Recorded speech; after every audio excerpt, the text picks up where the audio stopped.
Bueno, ja, ariketa honetan eskatzen digute MOSFET transistore baten kurba ezaugarriak emanda, bueno, behintzat zati bat emanda, bertatik ateratzea MOSFETaren ezaugarri teknologikoak. Batez ere eskatzen digute K ezaugarri ateratzea, badukala zerikusia bere dimensioekin eta bere materialarekin, eta gero ere eskatzen digute RDS kalkulatzea egoera hauetan. Hau da, VGS sartzen baldin badizkiogu, VGS hauentzako ze RDS, D eta S artean zer resistentzia daukagun. Orden, gauzak egiten hasi aurretik egin behar duguna da gogoratu, ja, erritik entzenez, gogoratu nola diren MOSFETaren kurba ezaugarriak. Bertan badakizue, badaukagula ardatz honetan tensioa, MOSFETaren tensioa, mutur garrantzitsuenetan, V, D eta S, eta gero irudikatzen baldin badegu transistoraren intensitatea, VDS txikitan, VGS bat jartzen baldin badegu, horre kanal bat sortzen da, eta VDS txikitan erresistentzia bat bezala portatzen da. Eta erresistentzia bat da horrelaxeko zuzen bat, VI grafika batean horrelaxeko zuzen bat, VGS handiago baldin bada, kanala zabalago da, erresistentzia txikiagoa, beraz malda handiago bai. Eta VGS oraindik handiago baldin bada, malda handiagoa, erresistentzia txikiagoa delako. VDS handientzat gertatzen denela erresistentzia hori gero eta handiago egiten dela, ailegatu arte ia infinitura. Eta horrelaxeko horizontal bat, zuzen horizontalak ditugu, bai hemen eta guzti hauetan. Hiru portaerak hauexek izango ziren.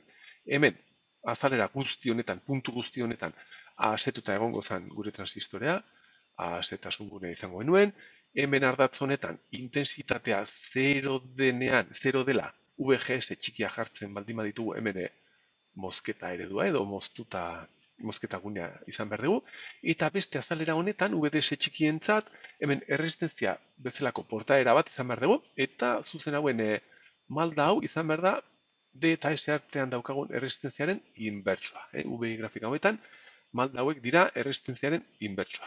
Eta hau izan behar da gune ohmikoa, daukagula bere eredua honentzat, beste eredu bat honentzat, eta mozketarentzat beste eredu bat. Gertatu behar dena da, azalera guzti hauentzat, guzti honetan, hemen betetzen den ID eta VGS arteko erlazioa, bete behar da azalera guzti honetan puntu guztientzat. Eta hori garrantzitsua izan behar da, harik eta grafikoak egiteko. Bertan, intensitatea eta VGS-en arteko erlazioa hau zen, VGS, VTH gainditzen badu, berredurarekin eta biderka daukagu intensitate bat erlazioa. Eta hoxe, bete behar da puntu guztientzat. Bai hemen, bai azalera guztientako puntu hauetan.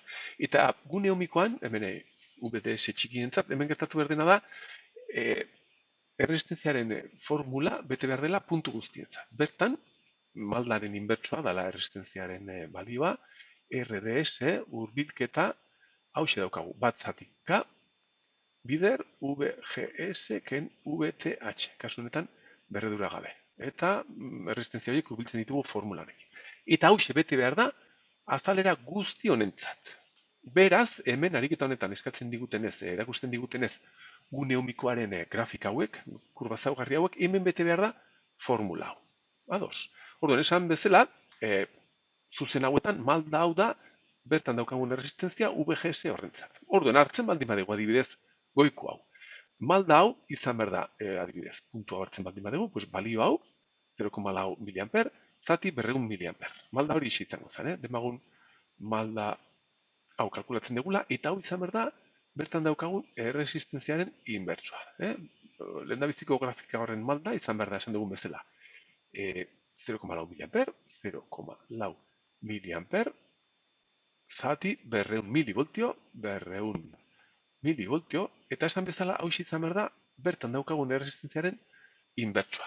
Beraz, hemen sartzen baldin badegu erresistentziaren ebazpena, esan nahi, edo formula hau, honen inbertsua izan behar da, K, bider, VGS, ken, VTH. Eta parametro guztiak izan behar ditugu ja grafikoki aterata, begira. Balda atera dugu grafikoki, izan behar dela erresistentziaren inbertsua, K, ez dugu zautzen, VGS esaten digute dela VT gehi bi, beraz, hemen sartzen baldin badegu VTH gehi bi, voltio, hau da, pasatzen baldin magia VTH-etik bi voltiogatik, hau izan behar dugu, eta hau sartzen baldin badegu, hau, honekin joan behar da, eta hau eratu behar zaigu bi voltio, bi bider K. Eta bertatik, K, bakantu ezakegu, malda badakigu, K, beraz, niri hemen K geratu zait, bat miliamper zati voltio berbi. Ja, izango genuke K kalkulatuta. Eta berdina aterako zitzaikun kalkulatzen badeguka edozein malda hauekin. Bertan sartzen baldin badegu malda honen formulatan bere VGS, K berdina atera bazaigu.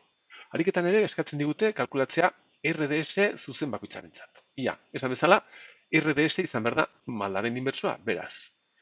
Lehendabiziko grafika honen malda inbersoan kalkulatzen badegu izango zala 200 milivoltio zati 0,4 miliamper, 0,4 miliamper, hau izan behar da RDS egoera horretan, VGS horrentzat.